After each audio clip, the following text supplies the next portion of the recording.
ऐसे में अगर बात की जाए तो सीबीआई की एक टीम यहाँ चौकसी का प्रत्यर्पण कराने के लिए डोमिनिका भी पहुंची थी, लेकिन इसके पहले ही ब्रिटिश क्वीन की प्रीवी काउंसिल से उसे राहत मिल गई। बाद में उसे फिर एंटीगुआ के हवाले कर दिया गया था। उस वक्त भी काफी दांवपेच जो है वो चले थे। 2021 में एंटीगुआ से पड़ोसी देश डोमिनिका पहुंचा था, उसके बाद वहां पर अरेस्ट किया गया था। उस वक्त भी एक उम्मीद जो है वो जगी थी, लेकिन पूरा खेल, पूरा पासा उस वक्त भी बदल गया था। बिल्कुल पासा बदल गया था, क्योंकि देखिए सबसे बड़ी चीज यह है कि हमारी एजेंसी अगर किसी दूसरे के देश में कुछ एक्टिविटी करती है तो उस देश की कानूनी प्रक्रिया के अनुसार ही करती है। हम्म। अगर आप याद करिए जून 2021 में तो हम्म। जो डोमिनिका की हाई कोर्ट थी, उसको जो डोमिनिका हाई कोर्ट ने खराब सेहत के आधार पर चौकसी को जमानत दिया था हम्म। और उसको इलाज करवाने के लिए एंटीगुआ जाने की इजाजत दी थी। तो उस समय जो एक्सट्रेडिशन का भारत का प्रयास रहा था, प्रत्यार्पण का प्रयास, वो विफल रहा था। तो अगर अगर देखें तो अगर हम कुल मिलाकर मई 2018 से, और एजेंसीज के पास ऐसा कहते हैं कि जानकारी थी, मई 2018 से चौकसी जो एंटीगुआ में रहने लगा था। ईडी ने उसके खिलाफ मनी लॉन्ड्रिंग का केस दर्ज किया था, उसकी संपत्ति जब्त करने की प्रक्रिया किया था।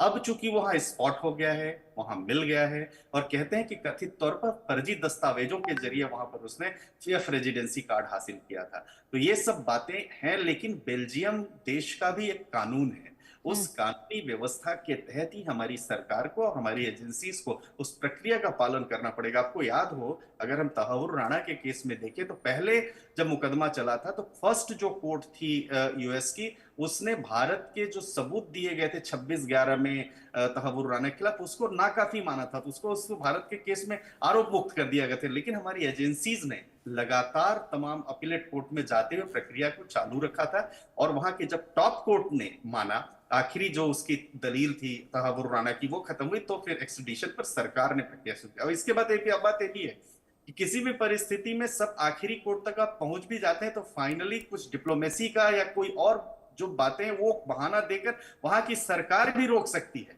वो भी अनकोटेड नॉर्म्स होते हैं। लेकिन अब यह है कि इस समय की भारत की स्थिति मजबूत है, तो मुझे लगता है कि वो जल्दी ही यहां आएगा और यहां न्यायिक प्रक्रिया फेस करेगा। हम्म। ठीक है सर, बहुत जल्द जो है यहाँ मेहुल चौकसी को वापस लाया जा सकता है। उसके बाद प्रक्रिया जो है कानूनी तौर पर यहाँ पर आगे की शुरू की जा सकती है। यही उम्मीद जो है वो लगाई जा रही है, ताकि हिसाब जो है वो बराबर हो सके। और बहुत लंबे वक्त से खुद को बचाते आए हैं मेहुल चौकसी। अब देखना होगा कौन सा हथकंडा वो अपनाने की कोशिश करते हैं, क्योंकि शांत बैठने वालों में से तो वो बिल्कुल भी नहीं है, पहले भी देखा जा चुका है। फिलहाल बहुत शुक्रिया अश्विनी सर आपका इन तमाम जानकारियों के लिए, महत्वपूर्ण जानकारी हमारे दर्शकों तक पहुंचाने के लिए। तो मेहुल चौकसी जिसकी वापसी के लिए लगातार सिलसिला जो है वो जारी है, और ऐसे में अब देखना ये है कि आखिरकार किस कदर मेहुल चौकसी को तमाम जो कानूनी प्रक्रिया है, चाहे वो हो भारतीय चाहे वो हो बेल्जियम की, उसके तहत किस तरीके से अब लाया जाएगा भारत, और क्या आगे की कानूनी प्रक्रिया होगी। अब क्या कुछ इसमें प्रतिक्रियाएं सामने आ रही हैं वो भी जरा देखिए। कहा कि गरीबों का पैसा जिन जिन लोगों ने खाया है उसको वापस करना होगा, और देश में सभी के खिलाफ कार्रवाई चल रहा है। मेहुल चौकसी पकड़ा गया है, निश्चित तौर से बहुत बड़ी सफलता। और एक और नोटिस था वो भी अभी उसका प्रत्यार्पण करना ये भी चुनौती है। सब पे प्रयास चल।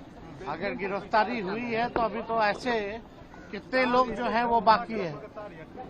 कौन गिरफ्तार किया है? अरे कौन गिरफ्तार किया है?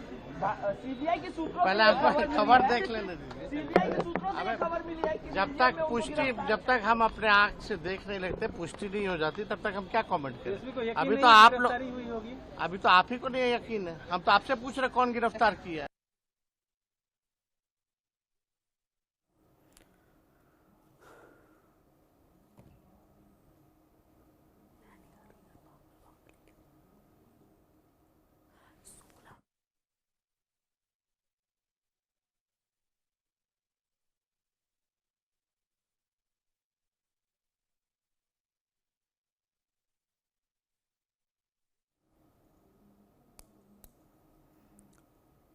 तो भगोड़ा मेहुल चौकसी आखिरकार भारत के शिकंजे में अब आने वाला है, क्योंकि भारत की अपील पर उसे गिरफ्तार तो अब कर लिया गया है, लेकिन आगे अब ये प्रक्रिया, जिस तरीके से गिरफ्तारी हुई है उसके बाद प्रक्रिया जो है वो आगे की काफ़ी आसान नजर आ रही है।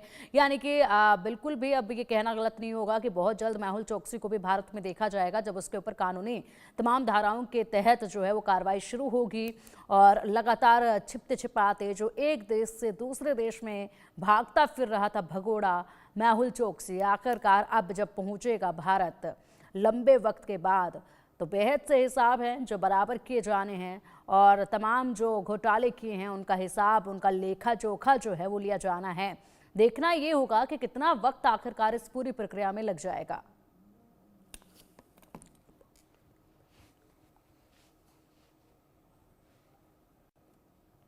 बढ़ेंगे अब आगे। सलमान खान को एक बार फिर से धमकी मिली। अभिनेता सलमान खान को धमकी मिली है। सलमान को जान से मारने की धमकी दी गई है। घर में घुसकर जान से मारने की धमकी दी है। सलमान की कार को बम से उड़ाने की भी धमकी दी। मुंबई ट्रैफिक पुलिस को धमकी भरा मैसेज मिला है।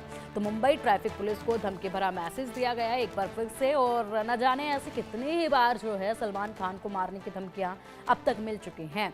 लगातार सलमान खान की सिक्योरिटी में भी इजाफा किया जा रहा है। हाल ही में सलमान खान का बयान भी सामने आया था जिसमें सलमान खान ने कहा था कि हर किसी की मौत तय है, सबका जीवन लिखा हुआ है, न जाने कब किसकी जिंदगी समाप्त हो जाए, इसलिए वो डरते नहीं हैं। उसके बाद अब एक बार फिर से ये धमकी दी गई है और कहा गया है इसमें कि घर में घुसकर सलमान खान को मारा जाएगा, उसकी कार को भी उड़ा दिया जाएगा। देखिए इसी पर ये रिपोर्ट।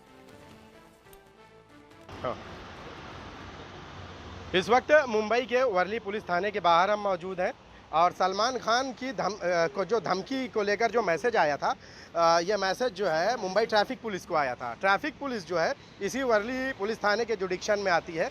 आपको मैं बता दूं कि धमकी के लिए जो मैसेज आया था पुलिस थाने में, जब ट्रैफिक पुलिस ने उस व्हाट्सएप नंबर पर जो मैसेज आया था उसको लेकर यहाँ के पुलिस थाने में उन्होंने शिकायत दर्ज कराई, जिसके बाद पुलिस थाने ने जो है इस पूरे मामले में जाँच की और जाँच करने के बाद प्राथमिक तरीके से जो उनको समझ में आया तो अननोन शख्स के खिलाफ जो है और जो व्हाट्सएप पे जो मैसेज आया था उस मैसेज को बुनियाद बनाकर जो है BNS की धाराओं के तहत मामला दर्ज किया है।